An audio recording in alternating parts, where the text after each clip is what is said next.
Friday, and welcome back to Bookish Talk at the Bookish Club. Our tagline is Write Your Story. Why? Well, if you don't write your own story, who will and what will it be? And our topic in the Author's Corner is the book trailer. Yes, it's the same as movie trailers. We'll learn the why and how of book trailers and why they can encourage people to read your book. Our bookish genre of the week is poetry, and we're going to be honoring 3 poet laureates and sharing their inspiring poems. And Liz, right next to me, is also a poet. Not yet a poet laureate, give it some time. But anyway, in our Author's Corner, we've invited Amy Stevens and Kim Thompson to share their writing journey and what inspired them to participate in an anthology book series. And for our new Bookish members, my name is CJ Grace. I'm the author of 2 humorous self-help books, Adulterer's Wife, How to Thrive Whether You Stay or Not, and the comic self-help memoir, My Wild Ride, How to Thrive After Breast Cancer and Infidelity. And yes, you can thrive after breast cancer and infidelity. I'm streaming live from Maui, Hawaii, and I'm honored to be joined by Liz Luckett, author and CEO of Expressly Speaking, also a poet, and she's streaming live from Milwaukee, Wisconsin in the USA. We're both in the USA. So welcome, Liz. It's always wonderful to co-host with you. Absolutely. And what inspired you to write poems as a young adult? Oh, absolutely. So I started writing probably when I was about 14 years old. And so, you know, teenagers, everything is just, oh my gosh, just life ending. But actually, just some things that I was going through in my family. And so to escape the pressures of some of the things that was going on, I would go under the bookcase and I would sit under the staircase, and I would just write my thoughts out. And so that's how I started writing poetry, just to kind of express, say what I couldn't say out loud. I can say to the pen, the paper could be my voice, and I would express it on paper. So that's why I started writing, CJ. And how are we honoring Mental Health Awareness Month? Well, we are honoring Mental Health Awareness Month. And as you know, May is always Mental Health Awareness Month. The mission is to address the challenges that face millions of people around the world living with this condition. Many organizations are participating to support and eradicate the stigmas, fostering public advocacy and advocating for prioritizing the well-being of people and families affected by mental illness. The Bookish Club is doing our part by sharing stories of authors who suffered in silence due to a lack of health literacy. Today, we are sharing the story of Edgar Allan Poe, one of my favorite writers, and one of the most celebrated writers of all times. He published several masterpieces, some of which have included reference to neurological diseases. He suffered from recurrent depression, suggesting a bipolar disorder, as well as alcohol and drug abuse, which of course exacerbates the situation, which was in fact that led to his death from complications related to alcoholism. Let's watch this video honoring the writings of Edgar Allan Poe.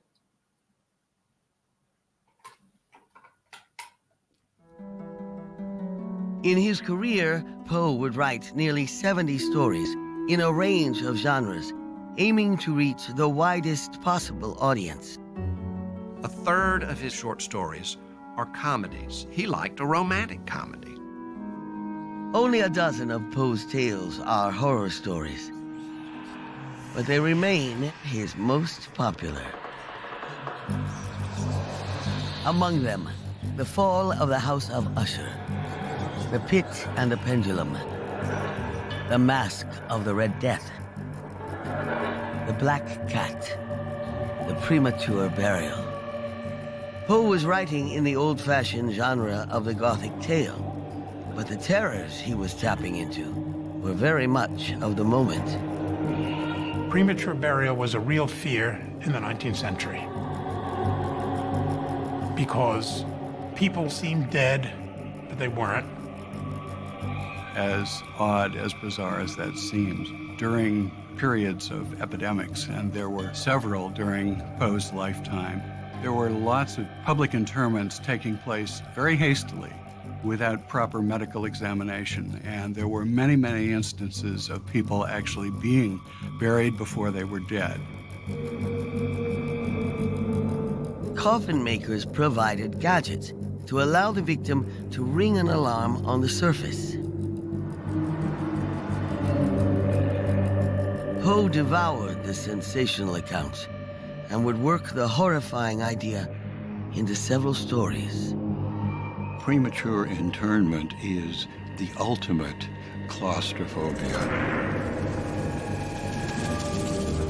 The unendurable oppression of the lungs, the stifling fumes of the damp earth, the clinging to the death garments, the rigid embrace of the narrow house, the blackness of the absolute night, the silence like a sea that overwhelms, the unseen but palpable presence of the conqueror worm.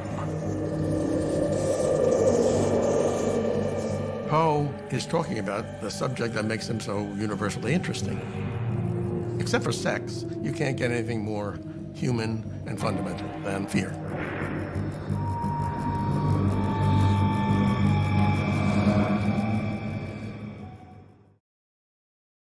It was a dark and stormy night. Actually, I was surprised to hear that Edgar Allan Poe wrote comedies, that he wrote more comedies and more romantic comedies Yes.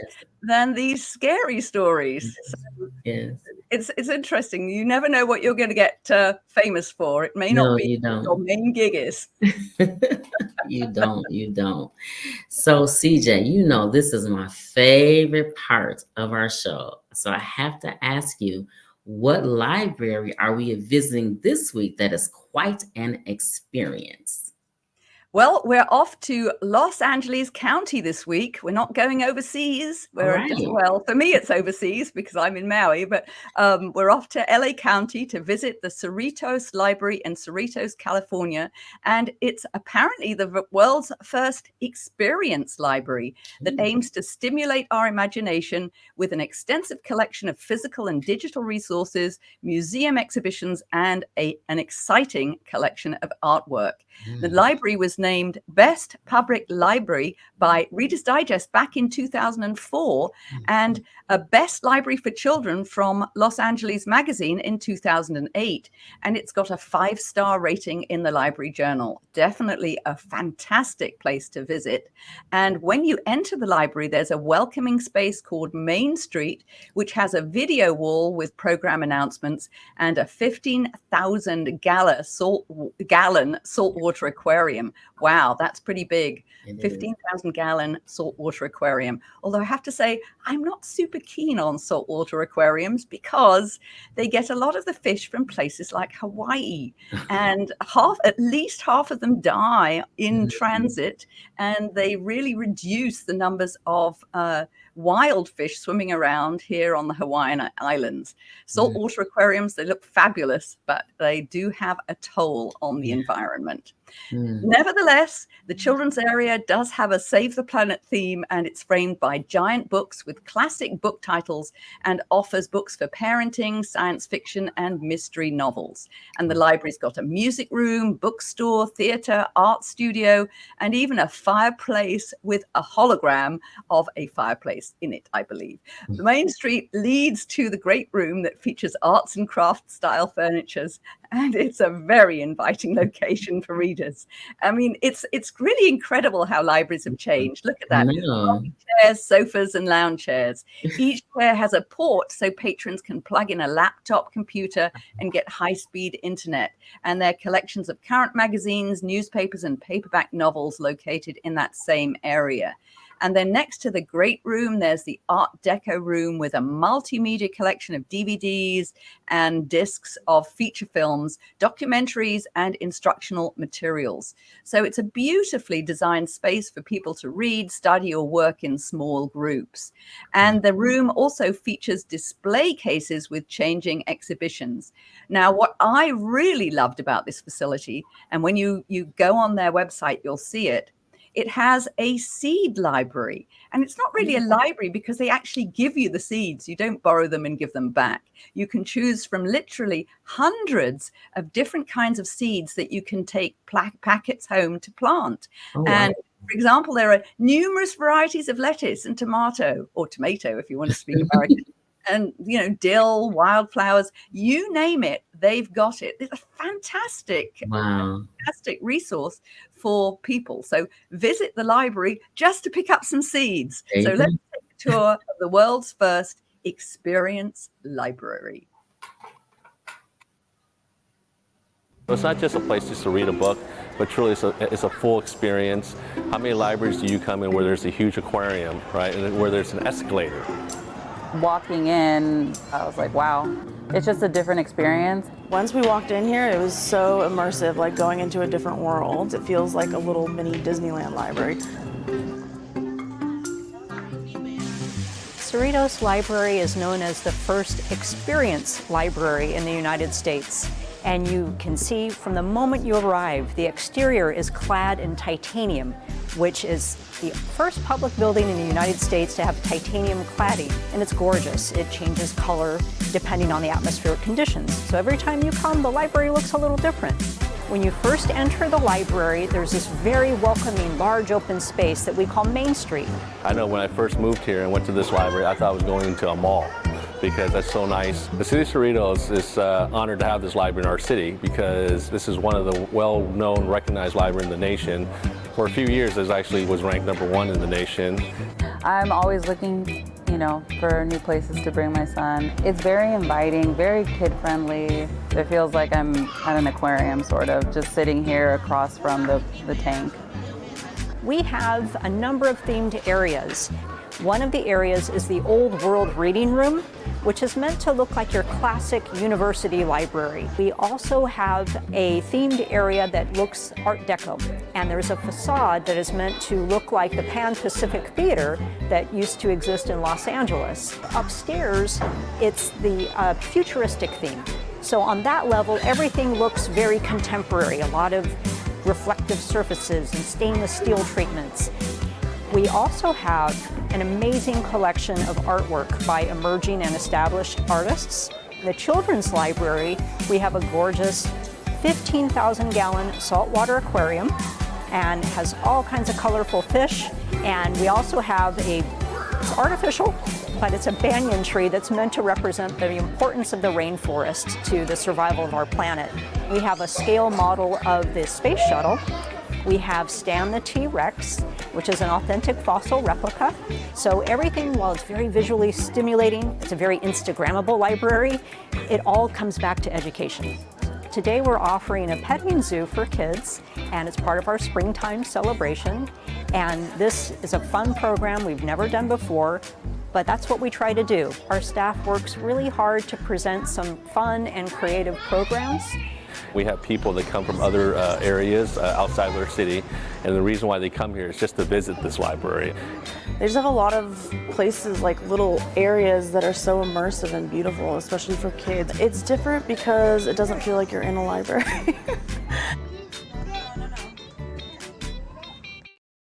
Wow. Wow. And it's become a model for other libraries around, not just in the US, but around the world, because it was a trailblazer in being an experience library. And they were talking about it looking like Disneyland inside. Yeah. In fact, Cerritos Library is only about 10 miles away from Disneyland in Anaheim. wow. So if you're visiting Disneyland, you need to check out this fantastic library as well. So Liz, pivoting a little bit, Yes. who are we honoring in our Bookish Poetry Club today? Absolutely. So today we are honoring Ada Limon, or Lyman, I'm not sure how to pronounce it, an American poet, my favorite. The Library of Congress named her the 24th Poet Laureate of the United States and the first Latina. Her first book, Lucky Wreck, was chosen by Jean Valentine as a winner of the Autumn House Poetry Prize in 2005. And her second book, This Big Fake World, ooh, I like that title, was a winner of the Pearl Poetry Prize in 2006. Ada's third book was Sharks in the River, And her fourth book was Bright Dead Things. I hear a little bit of Edgar Allan Poe floating through here.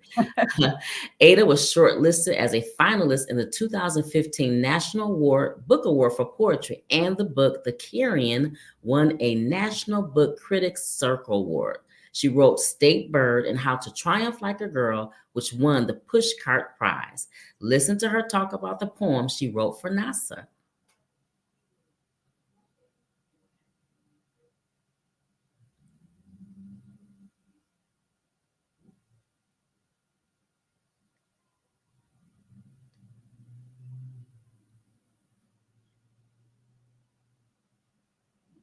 All right, it's coming. I actually got an email, and it was from NASA. They asked me if I would compose an original poem that would then be engraved on the side of the spacecraft, the Europa Clipper, and go to the second moon of Jupiter. I immediately said yes.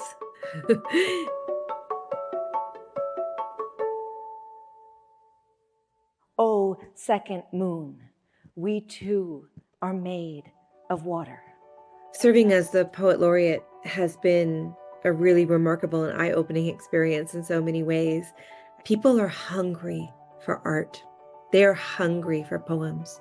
They're hungry for stories. Even folks who are experiencing devastating times, they want poems, and they want their voice to be heard. They want to see themselves represented. That's the thing that keeps surprising me, is that I don't have to convince anyone that poetry matters. How can you not fear humanity? Want to lick the creek bottom dry, to suck the deadly water into your own lungs like venom. I always think of myself being raised not just by wonderful human beings, but by nature, by the creek across from my street, by the many oaks that I used to see.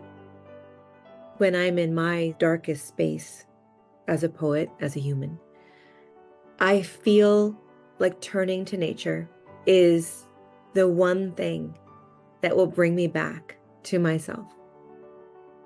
But it also allows for me to feel like I want to be a better caretaker of the planet. The overwhelm of the climate crisis can sometimes give way to such a deep grief that all we feel like doing is giving up. I don't think this is a time to give up.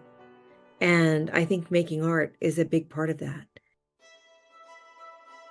As a woman, you are always looking for a safe space. And it's very difficult sometimes to feel safe as you move through the world. No matter who you are, no matter where you live, it's just true. And one of the things that has freed me the most as an artist is that I get to create a safe space on the page. And I get to be my most vulnerable on the page. I hope women of all ages discover that kind of freedom and are able to embrace that kind of vulnerability by creating that safe space for themselves that no one else can create but themselves.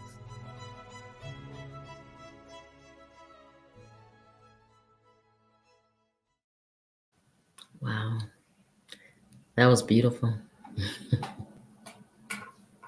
That was absolutely beautiful. So CJ, I mean, I have to pause there because I'm a poet, of course, and that's how I started, just getting your words out. And as we talk about May being Mental Health Month, I would encourage you that if you're struggling with mental health, put it on paper, say it, write it out, scream it out with words. So just want to say that. CJ, what is our Bookish Club marketing strategy for this week? Well, every author wants to be on the New York Times best-selling list. Sadly, it does seem to be dominated by public figures and celebrities, and the majority of authors sell less than 100 books. But one thing that can up your sales figures is book marketing. So why not try creating a book trailer? A book trailer is a short video or teaser that introduces a book in a way that makes people want to read it, a little bit like a movie trailer. If it's done correctly, using a book trailer can help improve your online presence and allow you to reach new potential readers. So here's one book trailer for you to watch. Ask yourself, would I read this book?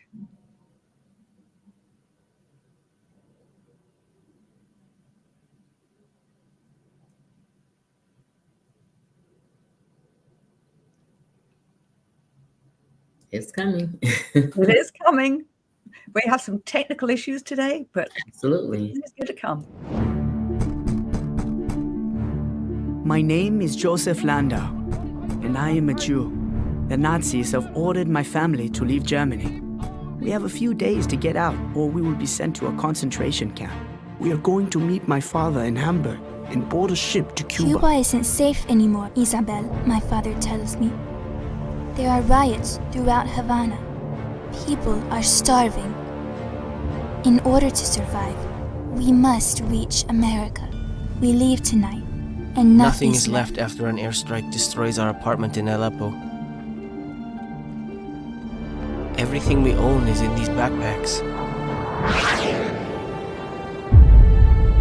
We're trying to reach the border of Turkey, and from there find a smuggler who can get us into Greece. Once we're there, we can be granted refugee status. If we make it, we'll be safe. If we make it, we'll have a new life and freedom. Look for Refugee at your Scholastic Book Fair.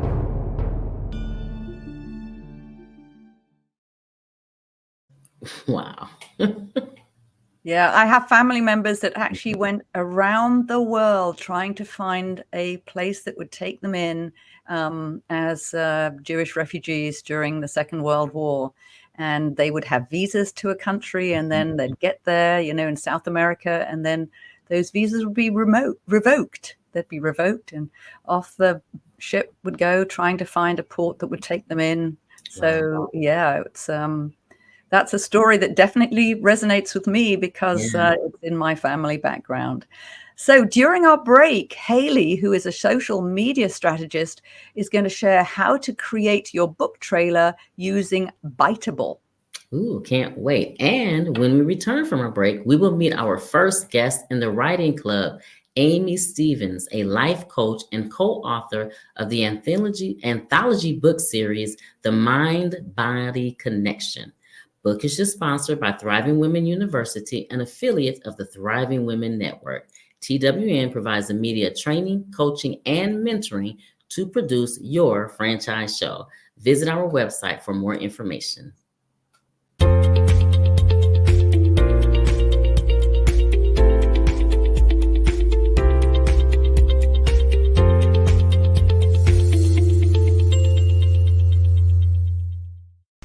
Hey there, Haley here, social media strategist at Biteable. Today, I'm showing you how to edit a marketing trailer for a book, which is exciting because it means you've finally finished that novel you've been working on. Congrats! When it comes to making a book trailer, you need lots of the same ingredients used in writing a book: a strong narrative, a spicy hook, and just the right amount of tension to leave your readers wanting more.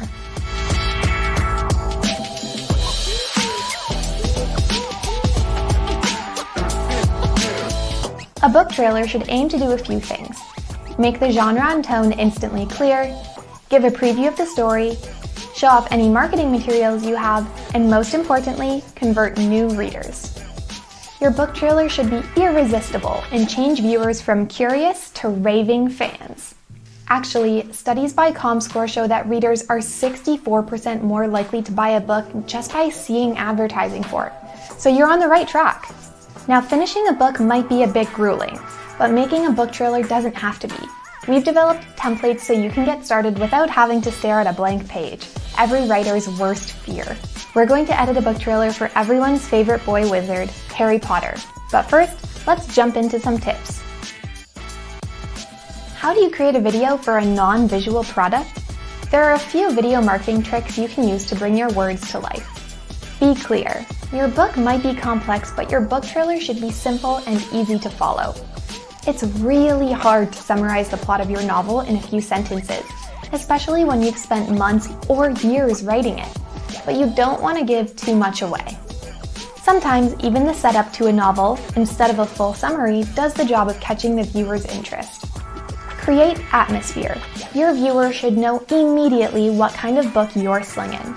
Your choice of images, music, the pace of the trailer should all create a recognizable atmosphere that does some of the heavy lifting for you. For example, a romance novel with a splash of humor should use upbeat music, quick cuts, and crack a couple of jokes.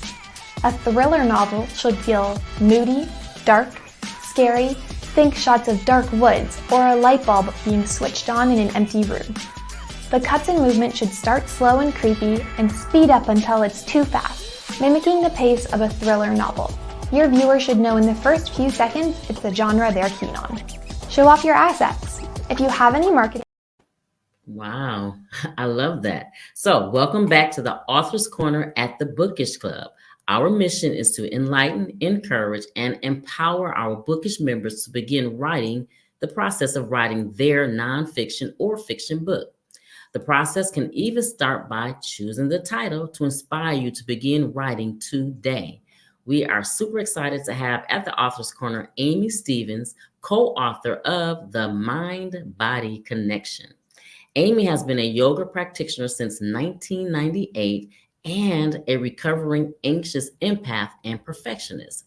Her journey of learning about energy started in 2001 with the Healing Touch program.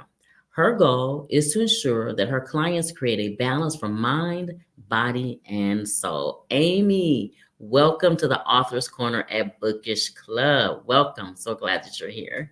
Thank you, ladies. You are very, very welcome. So as you've been hearing, Amy, we're honoring Mental Health Awareness Month, which is May. So take us back to what inspired you to become a yoga practitioner? My mental health.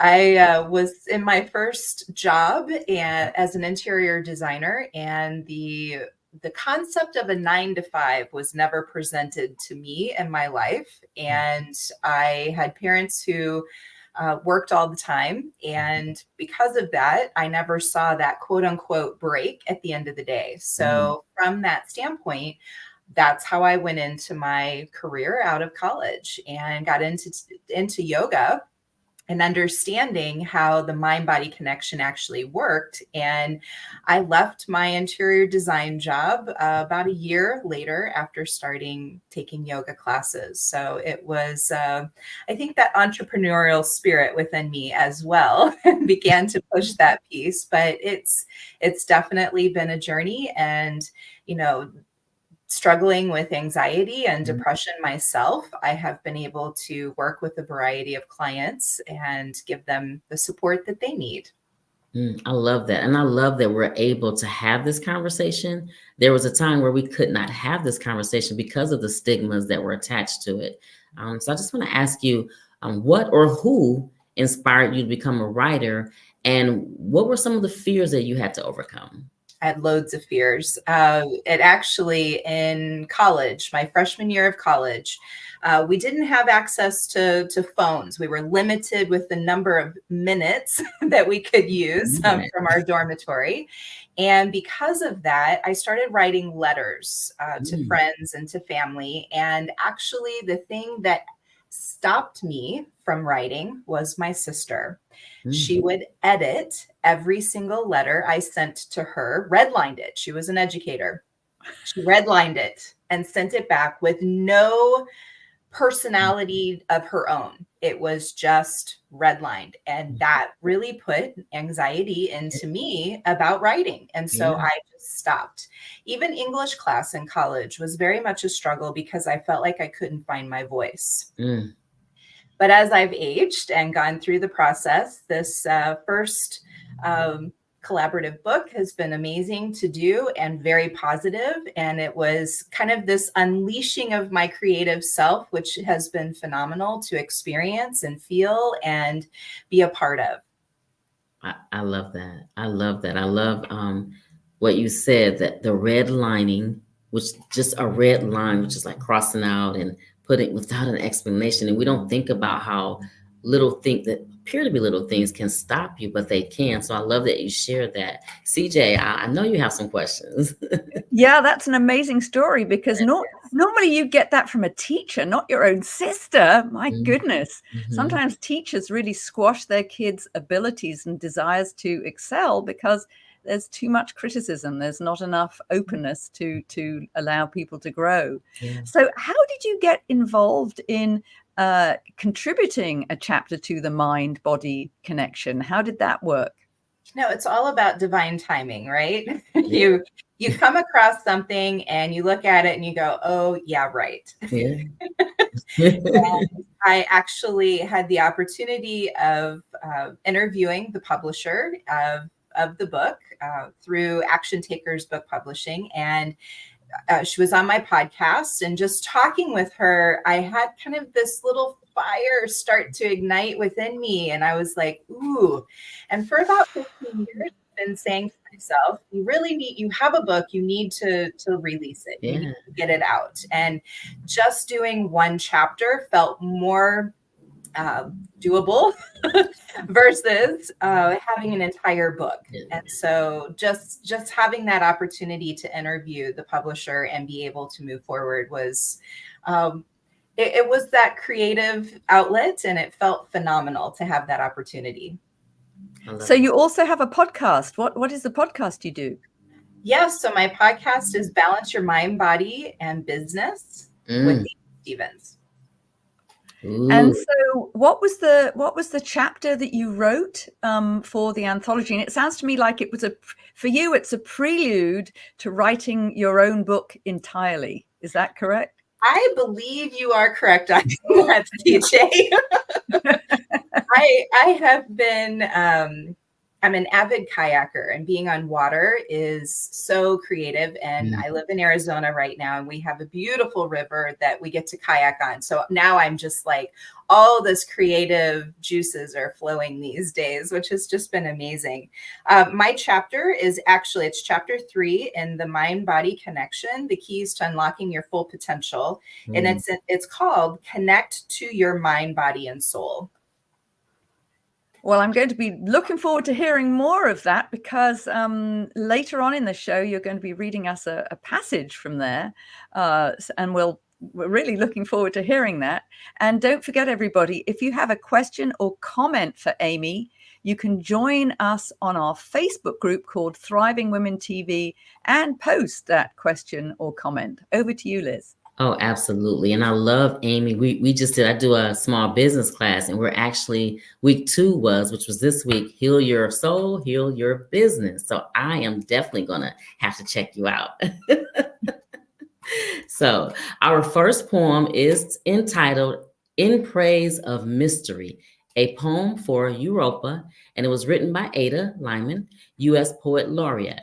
Ada's original poem was dedicated to NASA's Europa Clipper mission in Jupiter's moon, Europa, believed to harbor a vast ocean beneath its icy surface. The poem connects 2 water worlds, Earth, yearning to reach out and understand what makes a world habitable, and Europa, waiting with secrets yet to be explored.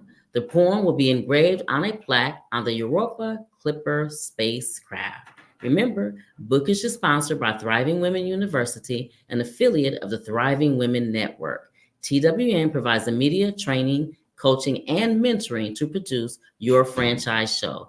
Visit our website to learn more.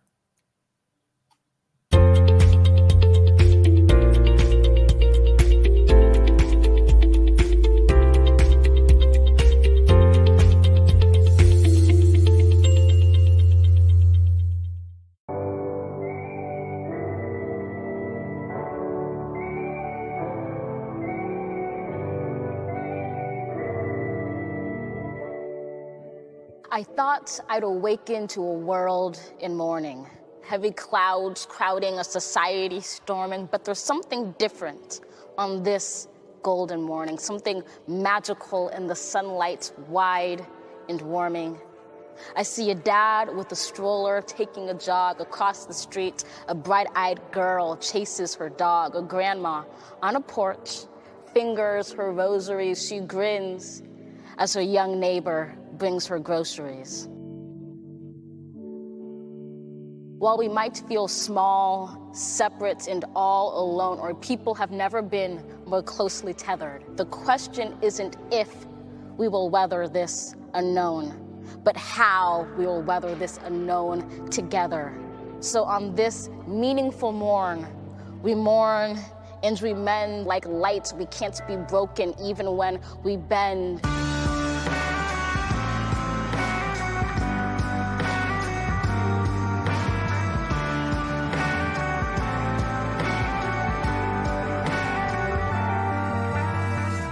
As one, we will defeat both despair and disease. We stand with healthcare heroes and all employees, with families, libraries, schools, waiters, artists, businesses, restaurants, and hospitals hit hardest.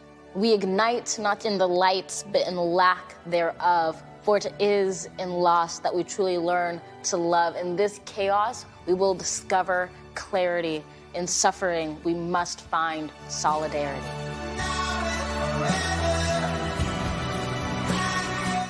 Morning. Wow, that's Miracle Morning. And that's actually written by Amanda Gorman. Sorry, we introduced the wrong one there. It was written by Amanda Gorman, who was the youngest person to deliver a poem at a US presidential inauguration. That was on January the 20th, 2021. She was named the nation's first youth poet laureate at the age of 19 and youth poet laureate of Los Angeles at 16. And Amanda has said, writing became my way to overcome. I had a speech impediment, so I wrote my voice on paper. She didn't sound like she had a speech impediment Not at all. anymore. That was amazing. So that was Miracle Morning, written by Amanda Gorman. So welcome back to the Bookish Club. We're going to be doing our Author's Corner here, where our mission is to enlighten, encourage, and empower our members to begin the process of writing their story by inviting authors to share their writing journey from first draft to publishing their novel or nonfiction story. So we're very excited to have our second guest today, Kim Thompson. She's not only the author of a couple of business books, but she's also written a chapter in a new anthology. And so she's going to be telling us about her journey. Welcome to the show, and tell us a little bit about your writing journey. Oh, thank you. I appreciate it so much for being here. Thanks for having me. My writing journey was actually started years and years ago when I was just a child, because I absolutely loved writing. I would get lost in books and I would just start to create kind of these imaginary scenes. And it was part of like my journaling. I would journal, although I didn't really realize I was journaling at the time. It was just writing out different ideas and thoughts and things that kind of came alive to me in books, and kind of exploring my imagination. I was very much interested in intuition, imagination, and then later into the subconscious mind. And so I started then, as I got a little bit older, keeping a journal. And I think it was just through the journaling that led me into wanting to perhaps start to write at some point, but I wasn't quite sure what I was going to write. And I opted to write a business book, a couple of business books first that I self-published, mostly because I think at the time it felt a little bit safe. You know, we talked about earlier redlining, and I had a couple of professors that would send things back, and it was always, you know, this, and that, and this isn't correct. And grammatically, I wasn't very good with the grammar. It was like punctuation. It was like, oh, when do I use a semicolon? When do I use this? And I was an English lit major. So I would pull back, and then I'd start getting into factual things. And then eventually, I think it wasn't until I also had a show called The Successful Startup, which was a precursor to what is now my podcast. But I was interviewing different people, and I had met a publisher through Action Takers Book Publishing that I had on, same type of story. And I thought, wow, now I could really write something in a collaboration book that allows me to tap into that other side, that more vulnerable space, and really into understanding subconscious programming and living into your purpose, or really stepping into your passion in life. And so it kind of led me down a different path.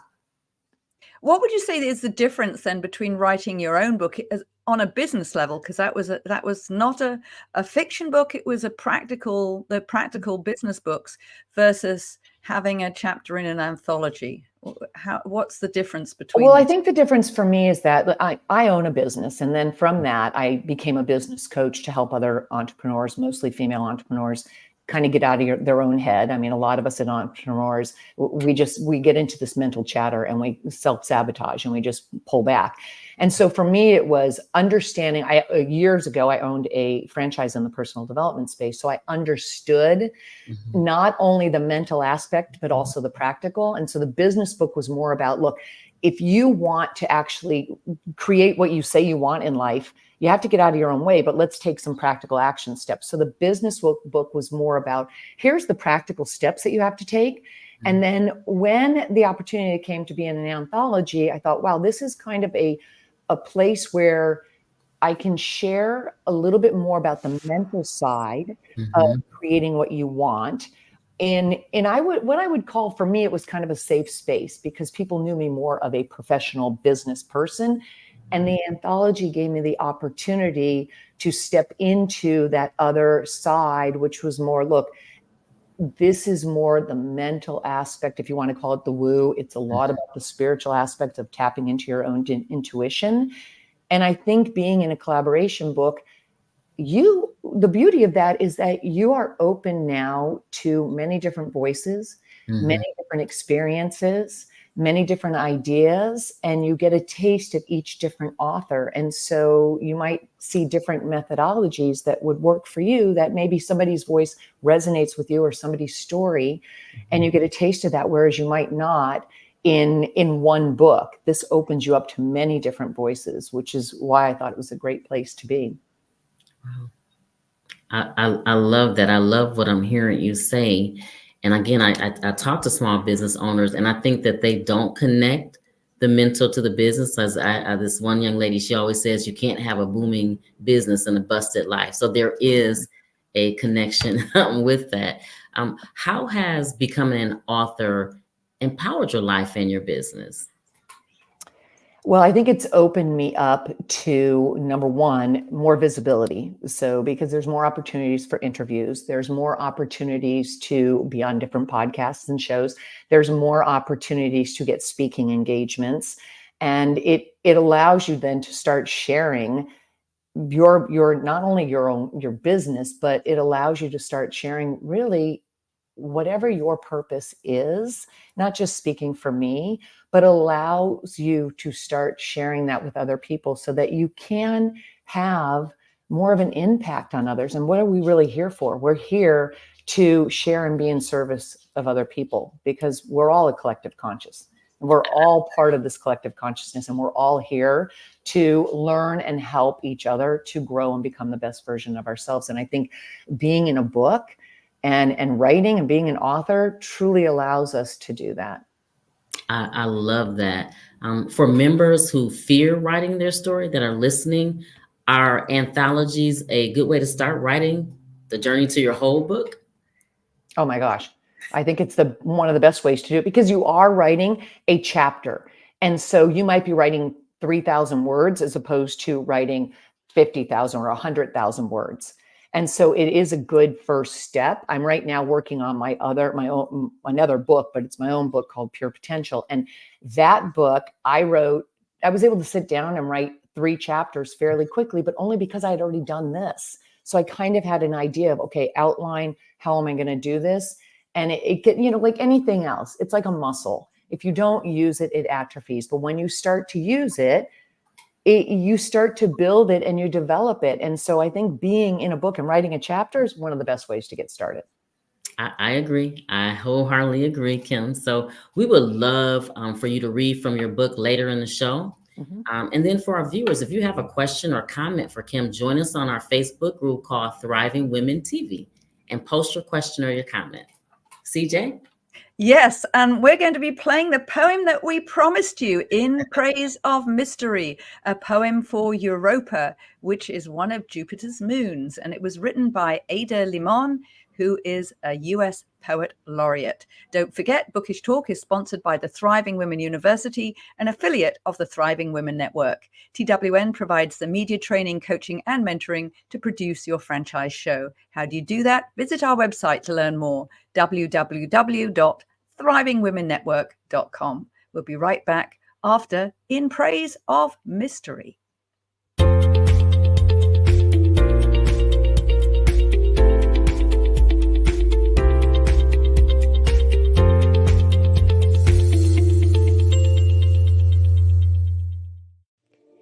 In Praise of Mystery, a poem for Europa. Arching under the night sky, inky with black expansiveness, we point to the planets we know. We pin quick wishes on stars. From Earth, we read the sky as if it is an unerring book of the universe, expert and evident. Still, there are mysteries below our sky. The whale song, the songbird singing its call in the bough of a wind-shaken tree. We are creatures of constant awe, curious at beauty, at leaf and blossom, at grief and pleasure, sun and shadow. And it is not darkness that unites us, not the cold distance of space, but the offering of water. Each drop of rain, each rivulet, each pulse, each vein. O second moon, we too are made of water, of vast and beckoning seas.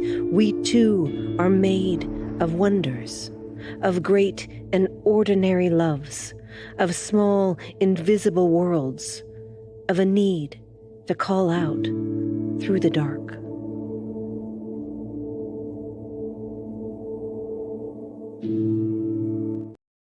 Quite beautiful. In Praise of Mystery, a poem for Europa, written by Ada Limon. Wow. So, welcome back. You kind of have to be quiet after a poem like that. You do. Welcome back to the Bookish Club. In this segment, we listen to our empowering authors read from their books to enlighten, encourage, and empower our members to begin their own journeys to writing their novel or legacy story. So we're going to be joined by Kim Thompson, and she's the co-author of Finding Your Purpose, and Amy Stevens. She's the co-author of The Mind-Body Connection. And so welcome to the Bookish Reading Club, ladies. We've been talking to you earlier, but now we're going to hear you read a paragraph or two from your own books. So let's start with Kim Thompson. What are you going to be reading for us? I'll be reading from the book, Finding Your Purpose. We can't really see that. And it is, my chapter in this book is called Destined for More, Unveiling Your Life's Purpose. So I'll read a passage.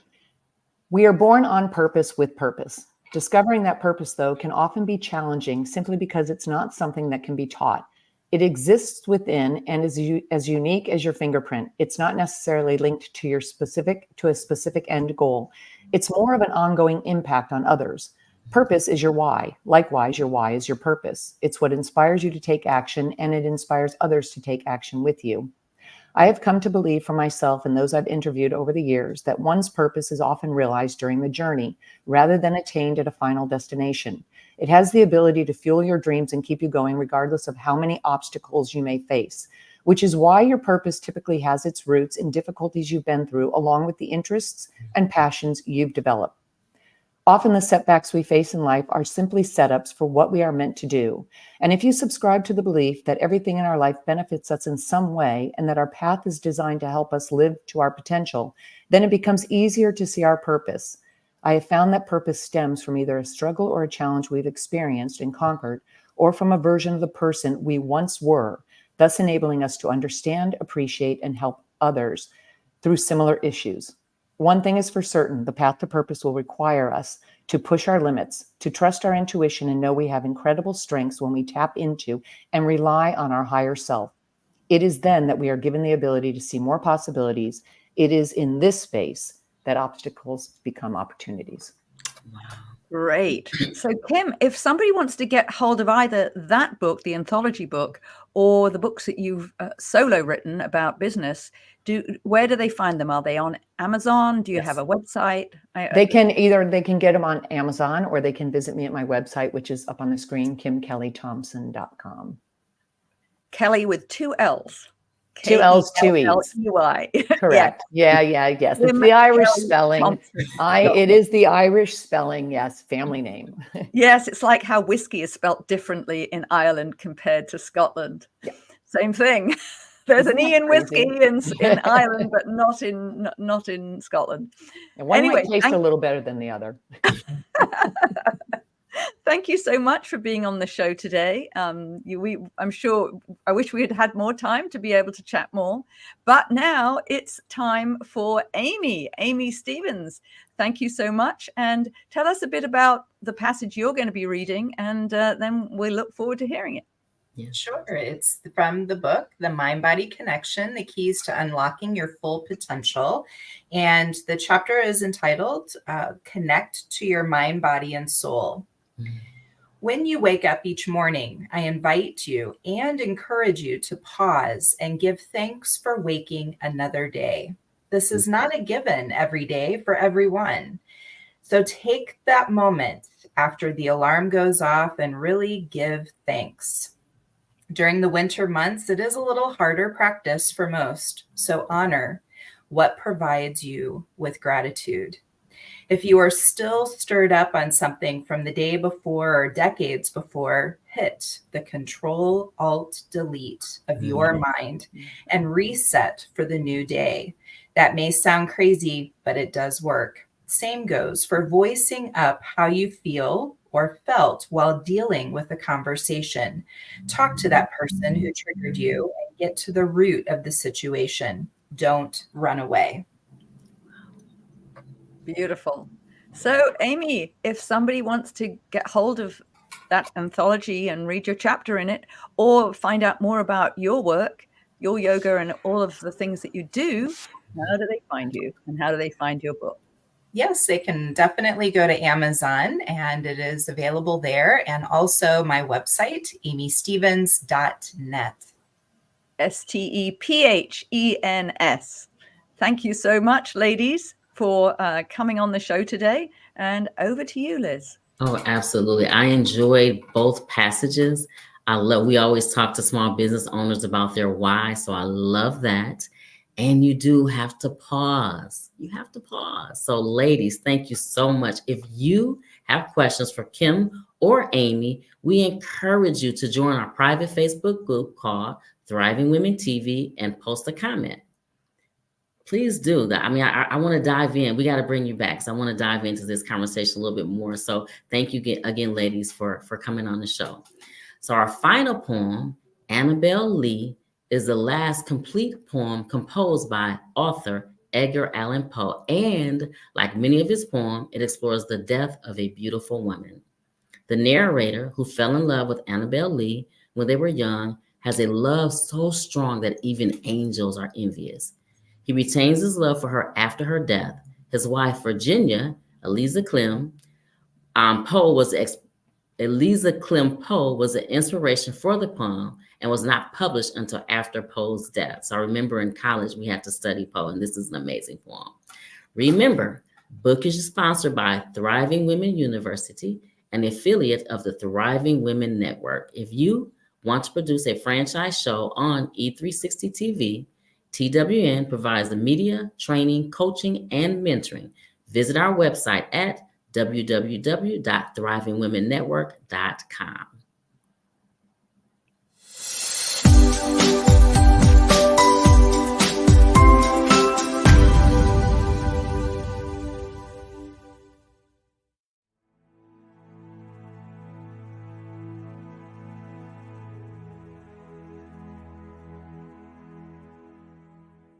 It was many and many a year ago, in a kingdom by the sea, that a maiden there lived whom you may know by the name of Annabel Lee.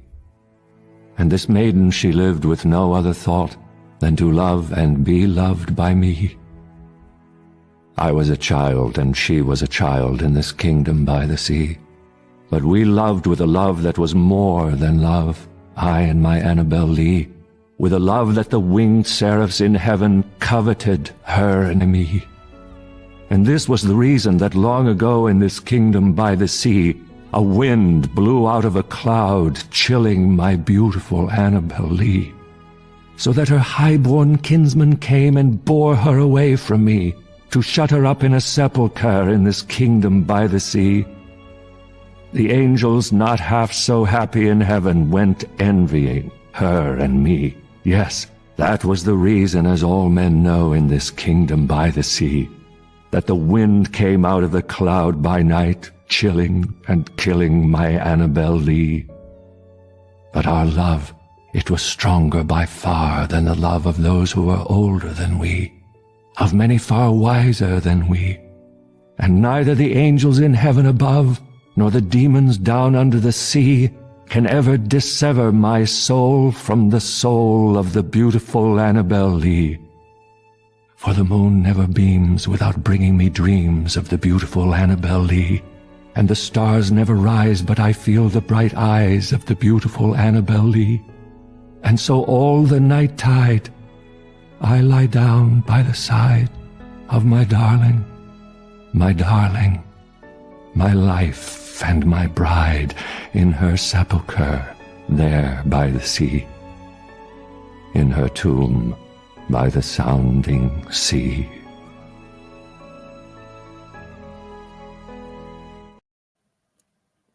Annabel Lee by Edgar Allan Poe, inspired by his own wife, Virginia Eliza Clem Poe.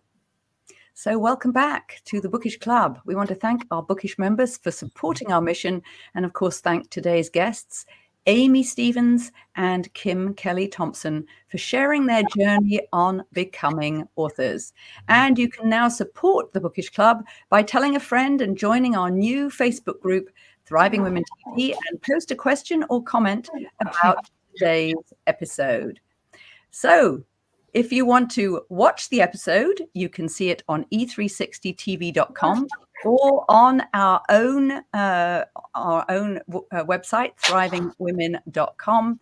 And we can also listen to it on Spotify and Apple Podcasts. Over to you, Liz. Absolutely. And we hope that Thank you, ladies, for being fantastic guests on our show today.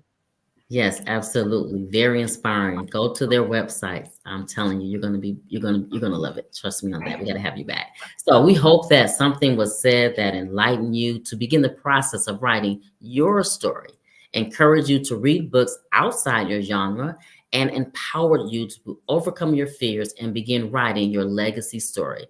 Bookish is sponsored by Thriving Women University, an affiliate of the Thriving Women Network.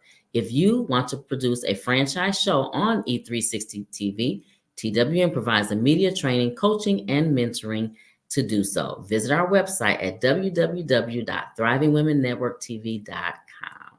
And Liz and I will be back next week with more Bookish Talk.